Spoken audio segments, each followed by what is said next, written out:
মানে আমি বিশ্বাস করতে পারি না যে জিয়াউর রহমান এবং খালেদা জিয়ার সন্তানের বন্ধু হয় মামুনের মতো। এটা মানে অর্ধশিক্ষিত দুর্বৃত্ত টাইপ তারেক রহমানের, কিন্তু উনারও তো শর্টকামিংস রয়েছে।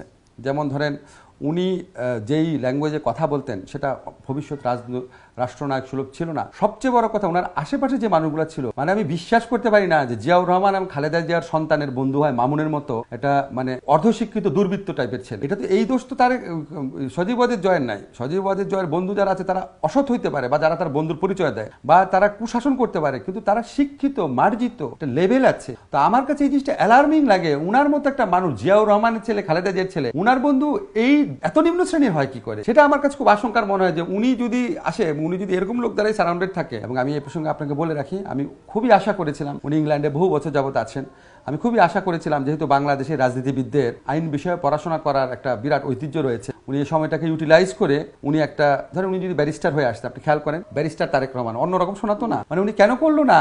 এত একটা বড় সুযোগ থাকা সত্ত্বেও আমি এটা বুঝতে অক্ষম। তখন আমার কাছে মনে হয় কি যে আমি আসলে খুব বেশি হোপফুল হওয়ার মতো কিছু দেখি।